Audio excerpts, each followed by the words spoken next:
Some of you whom I know. So my name is Atau Tanaka. I'm professor at Goldsmiths, and I used to be the chair of the advisory board for the AIM CDT, and that's how I got to know many of you in meetings over the last year. So what I'd like to do today is to present something relatively simple, and I will share the screen. It's a talk that I have here called Human Learning versus Machine Learning. And going here to share, I'm going to share sound. Okay. So of course now I don't see any of you, or I don't see myself. I see my PowerPoints, and I'm just talking to PowerPoint. Please let me know. I think I see the chat, so please let me know if anything's amiss. Okay, so this was going to be a relatively short talk, and I was hoping to give a demo, but as you can see, I've got problems with piping sound from my music app, but we'll see if that how that goes. We'll give it a try anyway. So this talk is called Human Learning versus Machine Learning. We'll figure out what that means, but I thought I'd start by a quick self-introduction. Although many of you know me, and some of you have known me over the years, I was interested to kind of retrace my trajectory to say how I got here. And in that sense, maybe for you in your PhD studies to see where things might go. So I decided to back up to my own PhD days, which took place at Stanford University in California at CCRMA, the Center for Computer Research in Music and Acoustics, or better known as CARMA. This was back in the late 80s, so you can imagine the idea of machine learning was in a very, very different place at the time. The very concept of computer music happened in different ways. We were still in the very end of using time-sharing systems on mainframe computers. And interestingly, the connection to AI, in fact, is that CARMA got some of its first computing resources from a lab called SAIL, the Stanford Artificial Intelligence Labs.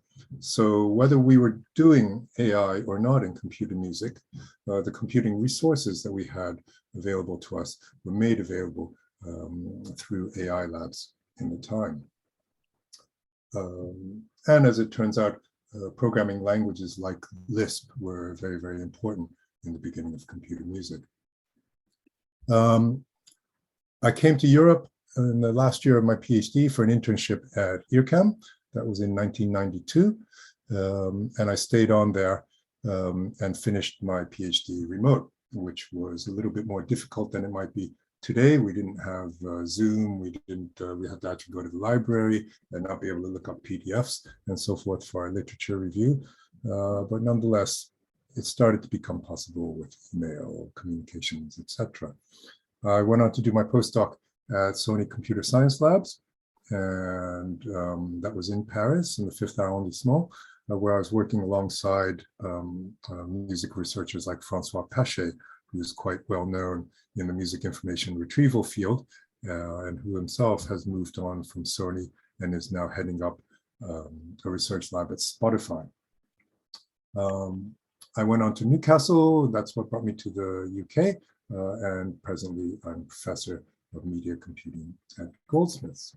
Okay, so that's me.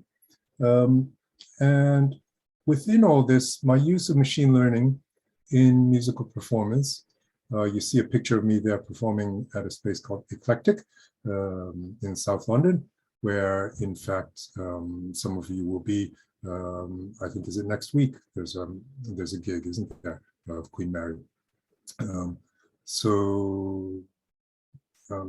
What we're going to see is how I took my practice working with gestural interfaces and where machine learning started to fit in.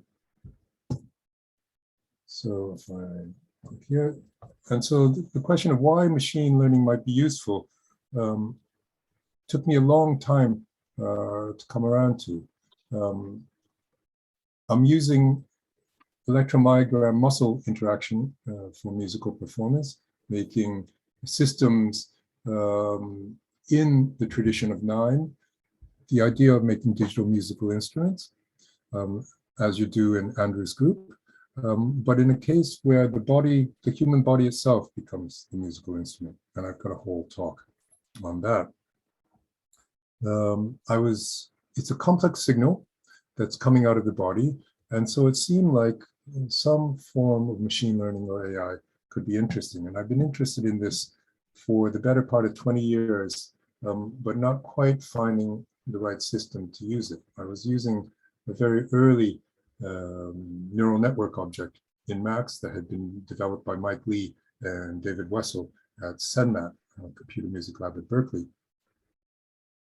literally 20 years ago, and couldn't quite find a usable solution. We can talk about this. There were problems of segmentation, etc. Max in those days was still working entirely in the event and control domain. Okay, we weren't really doing audio signal processing on the laptop with Max just quite yet. Okay, but machine learning nonetheless was of interest to me, and it's only in the past 7, 8 years that I've really started to use it. And so I'm interested in using it as a way to map gesture and live musical performance to sound synthesis. Okay. We have various systems to track motion capture. In my case, we're using physiological signals. Okay. And the claim is that somehow by using physiological signals, in my case, I use muscle from the electromyogram. I'm also working with neuroscientists who are doing brain-computer interfaces and EEG. Okay. That by monitoring such signals from the body, okay, for musical control, machine learning might be a useful layer in mapping gesture to sound synthesis, because the signals that are coming from the body are complex and messy. Okay. They look audio-like, if you look at the trace there in the lower part of the graph. But they're not audio-like in that they're stochastic pulse trains coming from the central nervous system. We cannot isolate individual nerve cells, so we're ending up with a complex pulse train that represents an aggregate of many, many nerve cells. So we get a multidimensional signal that's complex and messy, so it seems like a good case for machine learning. So that's why machine learning might be useful in the kind of interface that I use. Now, on the conversely, to think about why music might be an interesting use case, well, in some way, I'm preaching to the converted because you're all in a doctoral training center for music and AI. But if I was to give this talk to a more general audience, or to bring the musical use case into my area of live performance, the reason why machine learning technologies may be useful, or why music may be a challenging use case for these technologies, is that I'm interested in expressive gestural performance. And what do we mean by expressive? And in what ways might expressive challenge some of the standard notions of what we try to do with machine learning? Well, the idea of expressivity to me has to do with variation in performance, in that we may have something that may look like the same gesture, but may in fact be different. The same phrase on a piano may be played quite differently by different pianists. So the same gesture may be different across users. Or that same phrase might be played differently by the same pianist on different days. So maybe the same, we may have the same user, we may have the same phrase, but the execution and the articulation may be different on different occasions, or depending on what expressive variation a musician might want to make. So in this sense, we need to track variation of what we might think of to be the same, And this creates challenges, I think, for the notion of invariant systems. So it's very different than a case of voice recognition, okay, or handwriting recognition, where we're trying to take all the different ways that people might write the letter A, okay, and use invariants to arrive at a canonical A. In the case of music and machine learning, we're actually interested in all those differences. We're still interested perhaps to know that it's this thing. If it's a letter A, it's a letter A. But we're interested in all the different ways, the variances in scale, rotation, speed of execution, etc. So music, in this sense, points out an interesting use case for machine learning. Music is also a temporal medium, so we need systems to track in real time. So the system has to respond as quickly as performance takes place. If we're doing classification, the classification has to begin taking place during the performance and not after the performance is finished. So we're not able to wait until a whole musical phrase is done to classify and say, oh, you've done that phrase. As we know in music, by the time you've done it, you're on to something else. It's too late. So we'd like to do any kind of recognition or any kind of tracking during and not after the input is finished. And in this sense, we're then driven to create technologies with minimum latency and strategies that allow for what I call early recognition, that is to say, to start to do the classification with only partial input. But going beyond straight classification, we need continuous output. Rather than classifiers that give brittle output, okay, to say you've done this, you've written a letter A, or you've written a letter B, we're interested to look at continuous variation between these inputs. We've got someone's microphone that's on.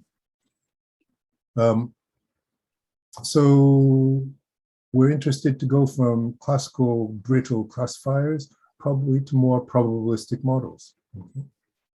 We're dealing with continuous output, continuous input, and therefore rich multidimensional information spaces. Finally, in music, music as a creative pursuit creates a use case where we might not have ground truth. We might not have big data. Now, if we're dealing with music listening habits and looking at populations data, classical big data and deep learning techniques may work. But in the performance case, where each person's performance may be different, or we may not have long-term recordings of data across huge populations of performers, we may be dealing, instead of big data, with a small data space.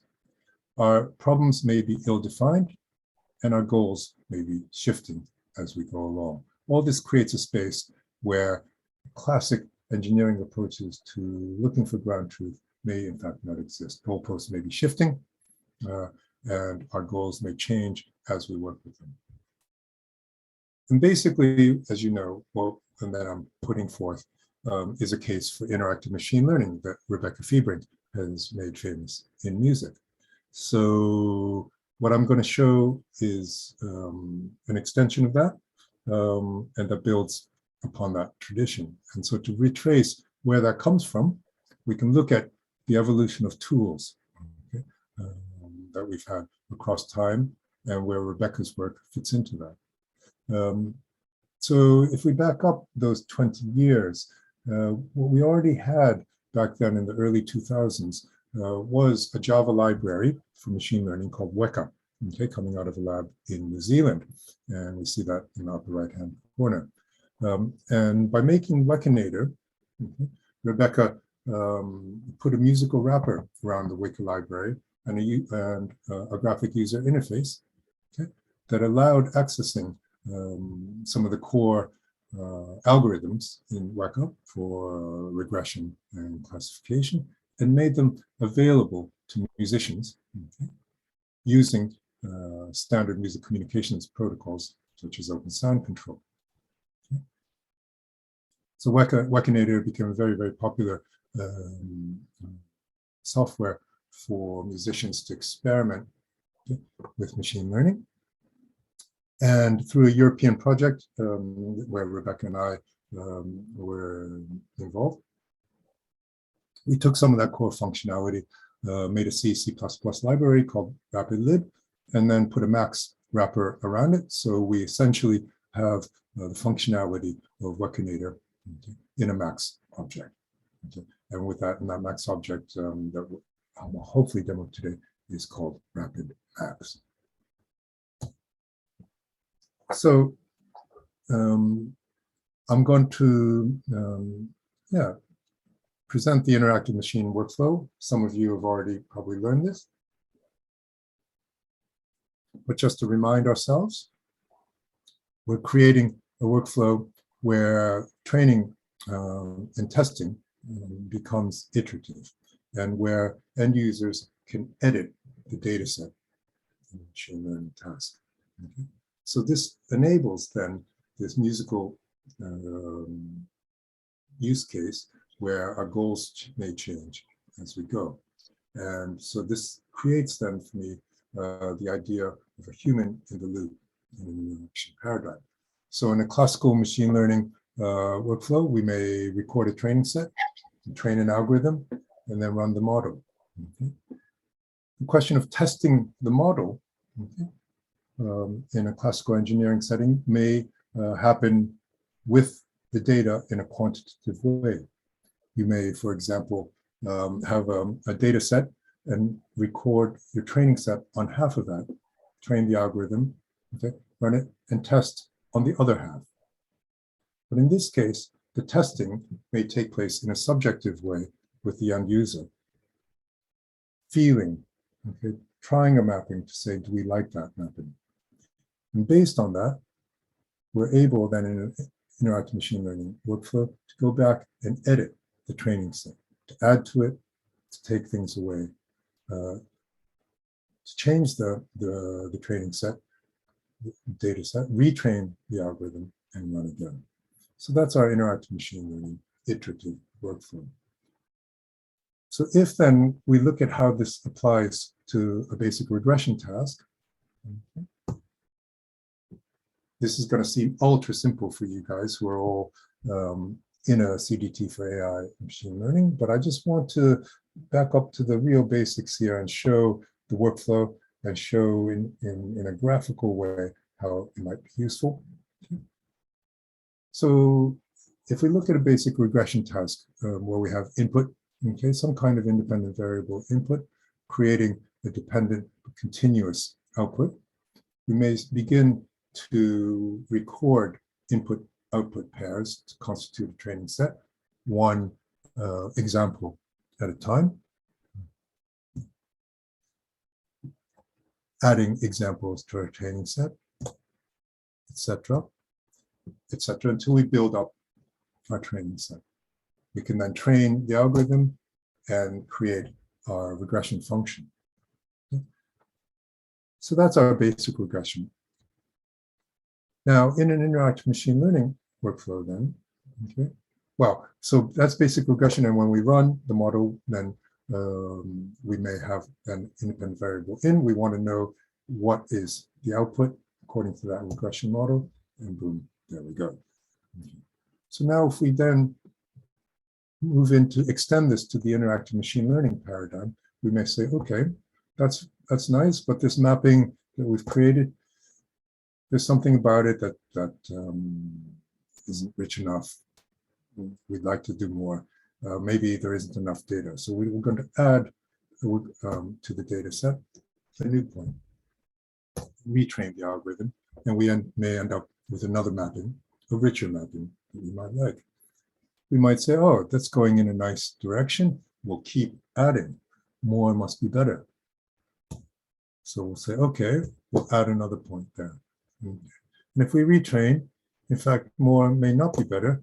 More might then suddenly get us into trouble and create situations such as overfitting, where in this case, if the regression model is trying to fit across too many data points, we may find, in fact, that when we run we're not able to get to a consistent mapping. In an interactive machine learning workflow, then we may say, okay, we've gone too far. We're going to now delete from the training set, retrain, and get back to the mapping that we like.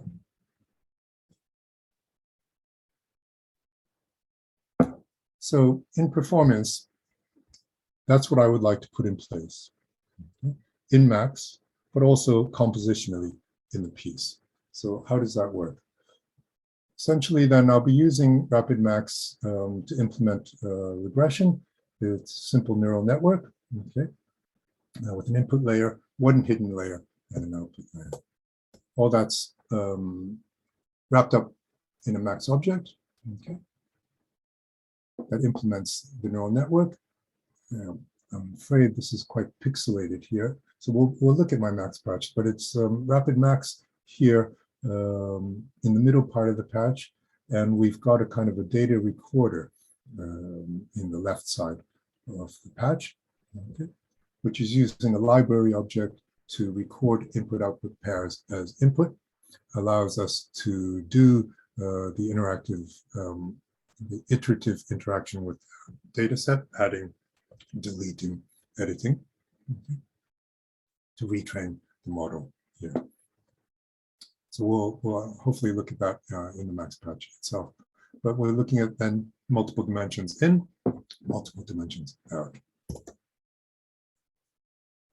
Performance interface then is muscle in and audio out.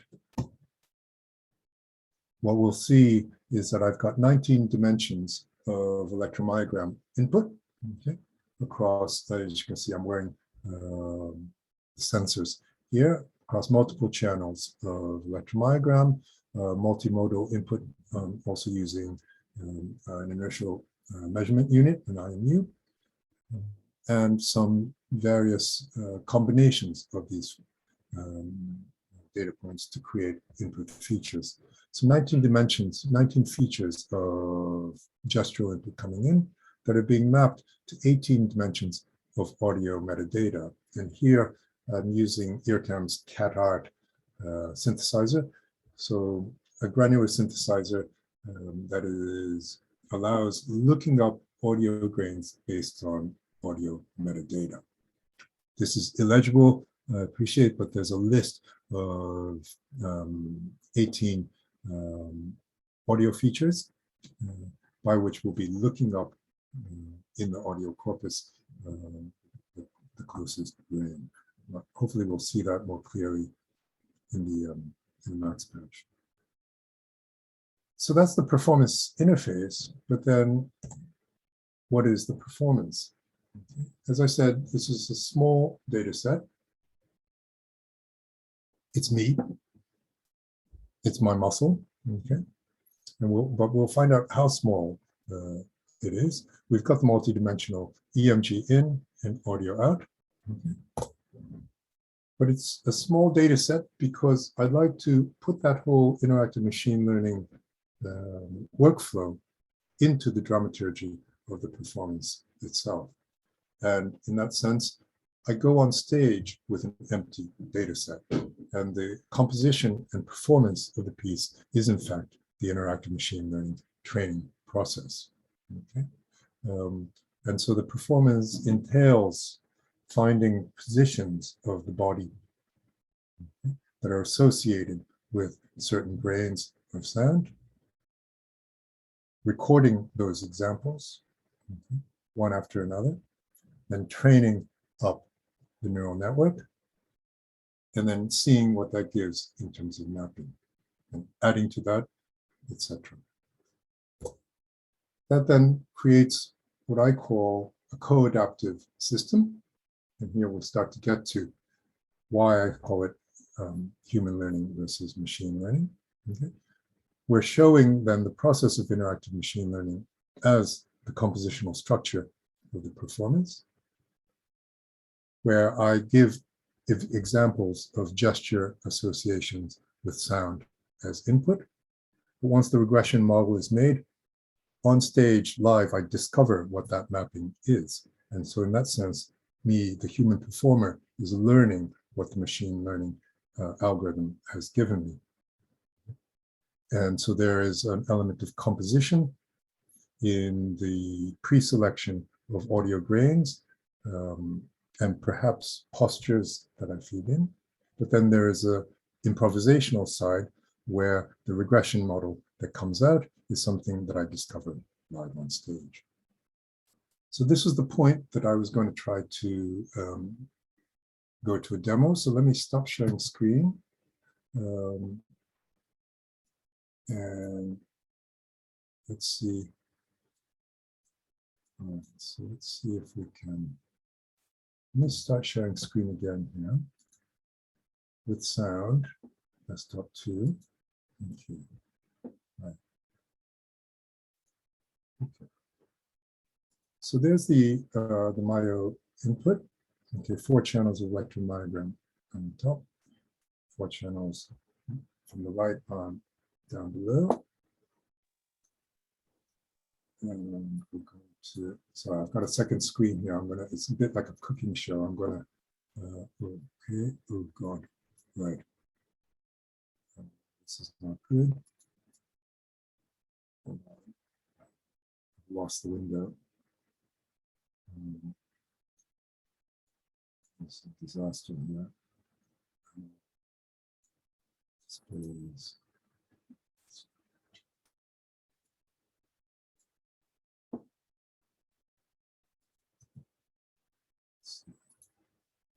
Again. There we go. All right. So hopefully you see that a little bit more clearly. We still see you. You still see me. Have I not shared the screen? No. All right. Okay. So screen desktop 2. Share sound. How's that? Yep. Great. All right. So it's always hijinks trying to give a demo live. All right. So let's see. All right. So within Mubu, okay, we've got a Mubu buffer where we're going to load in some audio. And so I will now go there. Okay. Tick this thing along. Boom.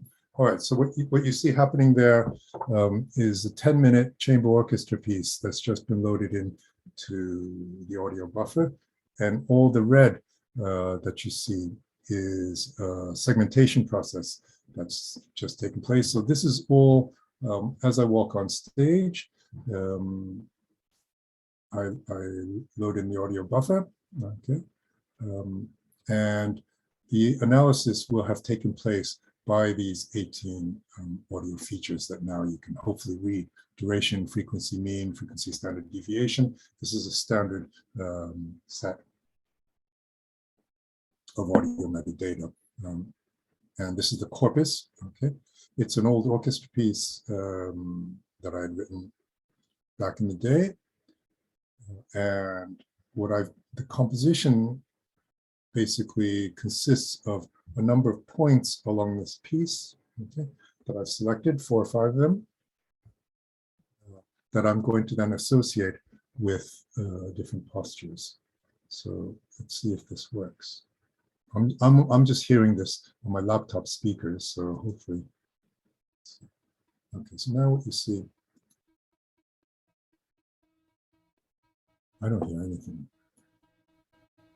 Let's see what.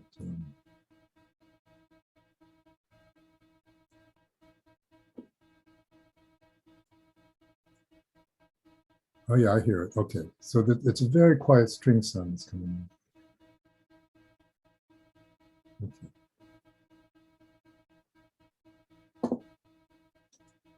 And basically what you see is that the right arm is giving me the input gestures here. I've got the 4 dimensions of quaternion.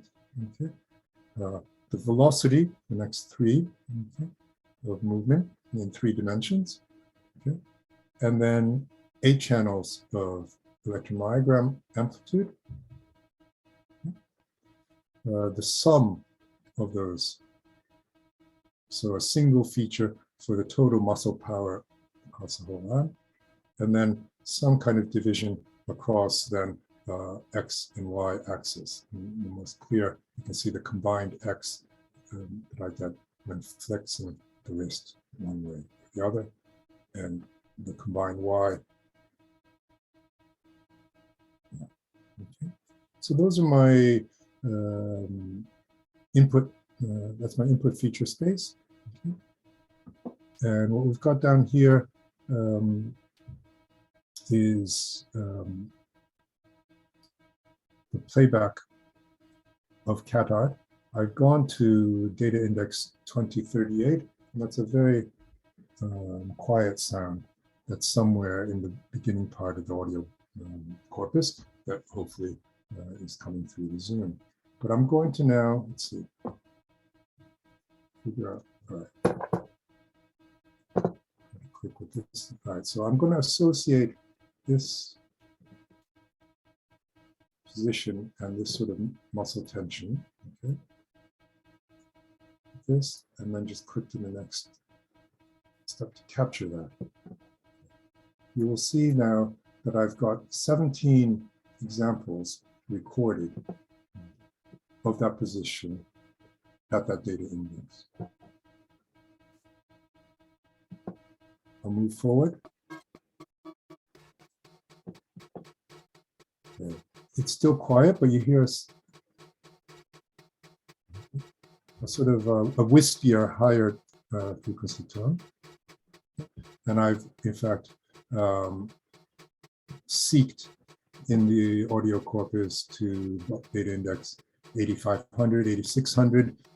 There's some indeterminacy going on. It's sort of seeking around that point. And I'm going to associate another posture with that. Let's see. So if the first one was this, okay, just trying to find some postures that are within the webcam frame. Let's see. Okay, so let's do that. And then I'm going to record that. And if you keep an eye on the number of examples here, that will go up.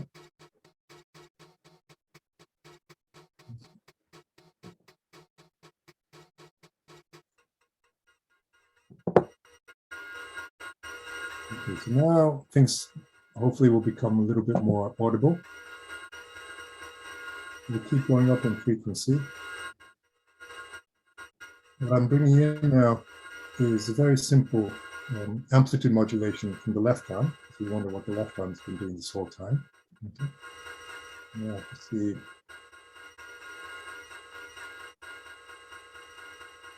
Let's move over. Let's just go up here. I'm going to be around. Okay. Capture that. Okay. So I've captured 3 points, and now I'm actually running.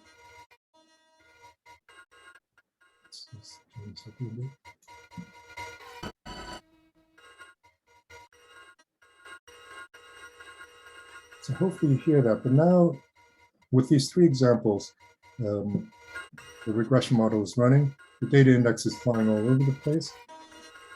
You hear familiar points when I get to the point where one of the anchor points I've given these examples. But I've got a continuous gesture sound interpolation space just with 3 anchor points. Okay, and so that's the initial regression model.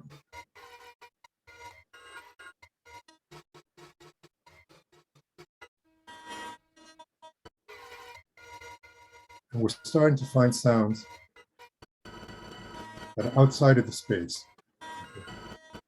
that I gave. So this creates a continuous gesture sound interaction, which goes a little bit beyond interpolation.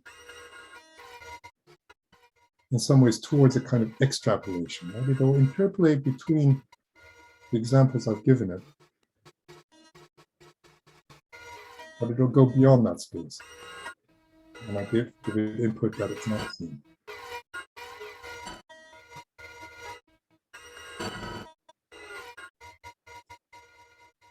So now let's keep going. Let's see what comes next. I think what we're going to do is to seek to another. Okay. So what we've done now is to turn the regression model off. We seek to grain 6903. Okay. I've still got amplitude modulation, but you hear it's quite static. We've just now like on a single chord. So now I've got to give it an example of a gesture here. This point, that's point. I'm adding to the data set, retraining. I'll just turn the volume up again so you can hear it.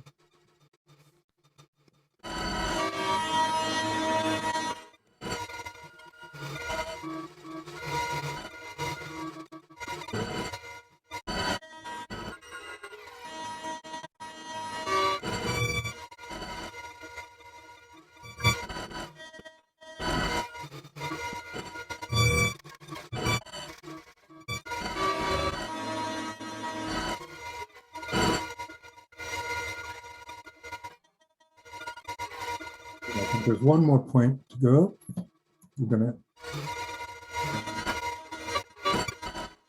We see already that the input-output space has gotten much richer. We're going to add one last point. Yeah. So it's a seek 4. We're going to seek now to 17.9 something, about 18,000. And we got this lower sort of rumble. Oh, you know, sorry, I've got the original sound off. Stupid. All right, here we go. Hopefully this will sound good. Okay, let's find another. God, this is very limited space to be operating. Right. Let's get that as an input. Use this one. Okay. Let's train it up.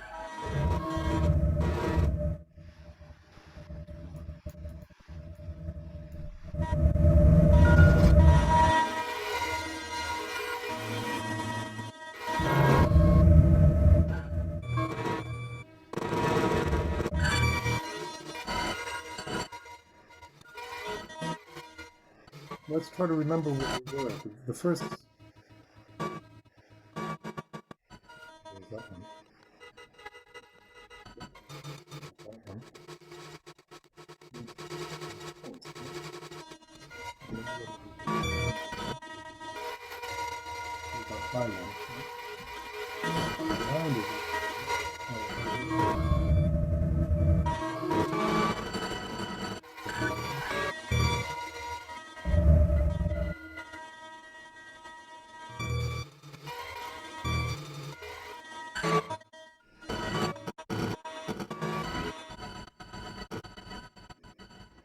And so essentially what I'm claiming to do is a mapping, not just of gesture to sound, but I'm doing a mapping in the feature domain, in the sense that rather than doing the classic 9 kind of mapping of a sensor input to a synthesis parameter output, it's happening at one level of abstraction, okay, where we're mapping gesture features from the muscle, okay, to audio features.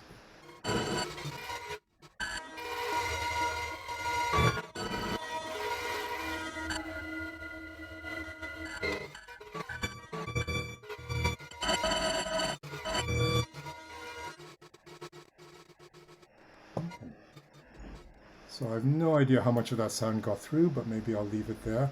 And thank you, and take questions.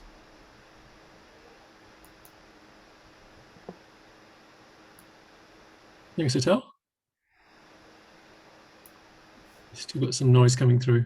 Oh yeah, that's good. Yeah, I've got the fan of my computer on now, so hold on. Oh, right. Sound off. There we go. Great. I was hoping to be in my studio doing this with proper conditions, but yeah, I had a last minute change that forces me to do it here. And so I apologize for that. It's a bit like trying to play a violin in a phone box, I think.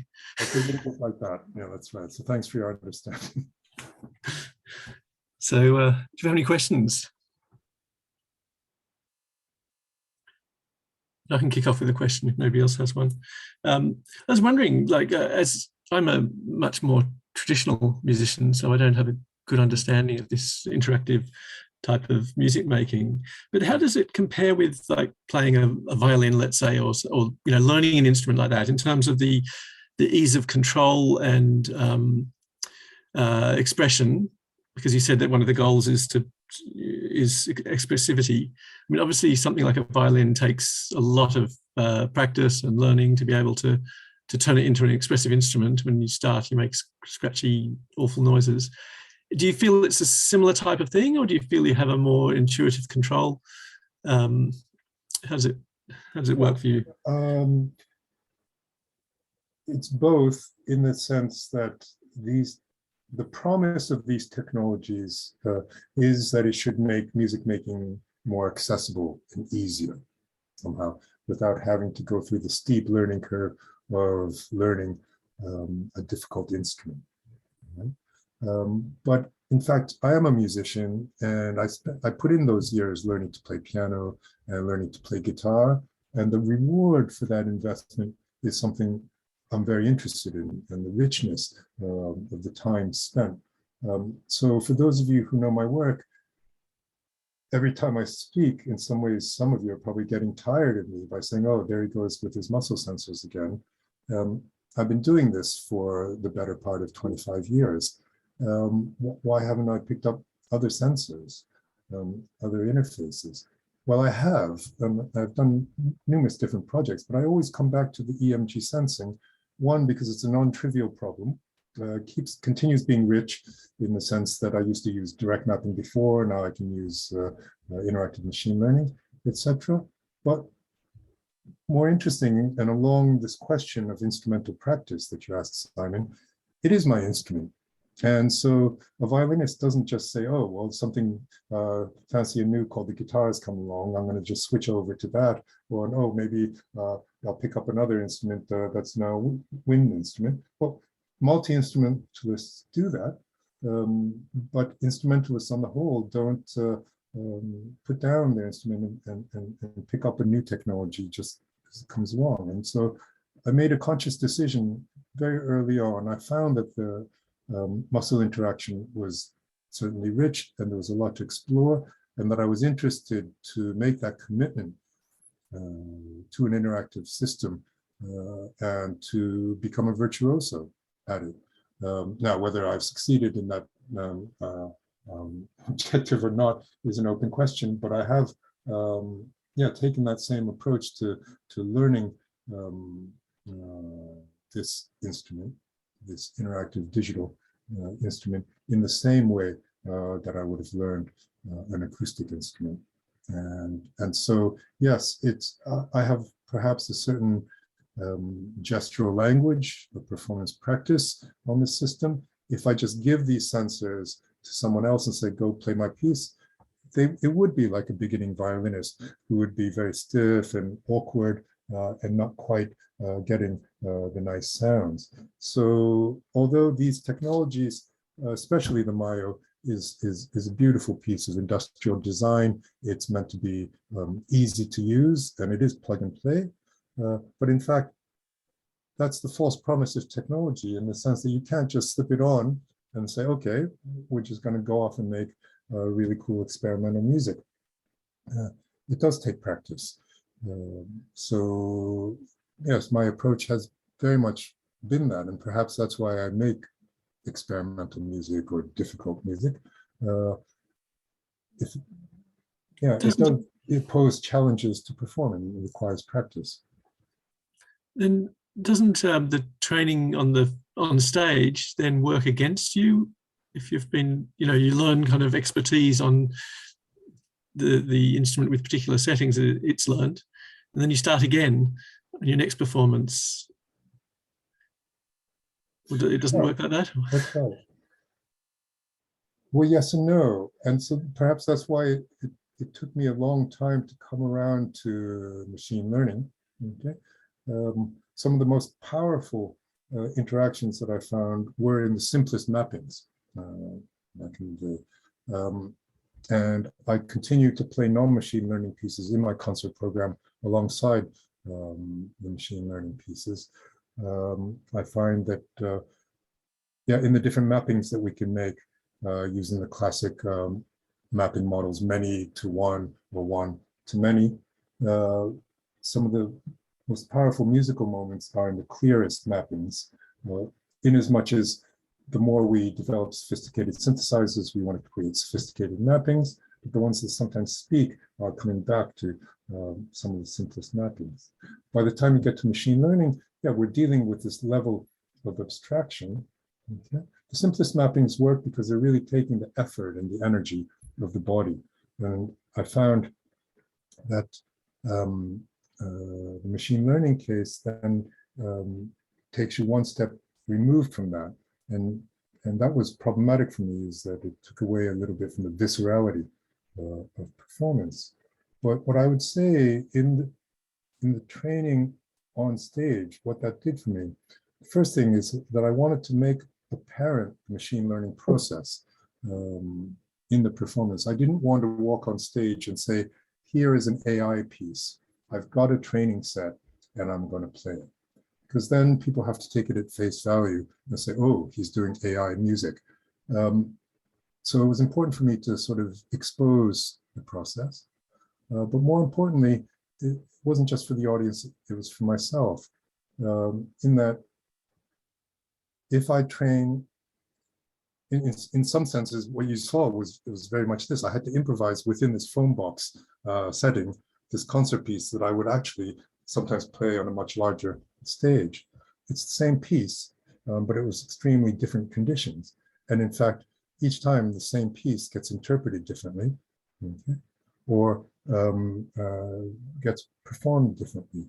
So no matter how well I know my piece, okay, those postures that I give it are done on the spot. Okay? And then the regression model that's created and the mappings that I discover, okay, are unexpected and are new for me. And I've got to find my way through that space. And for that, I need to have that sort of confidence in my instrument, okay, to find my way around. And in that sense, it is something we come back to in music and instrumental performance, especially in improvisation. We say you need to master your instrument, practice every day, do your scales, become a virtuoso. But the moment you walk on stage, you've got to walk on stage as if you're discovering your instrument for the first time, to forget everything you learned. So that process of learning and mastery, and then of letting go and forgetting, is part of instrumental practice in something that I'm trying to kind of rediscover to rediscover with these digital instruments.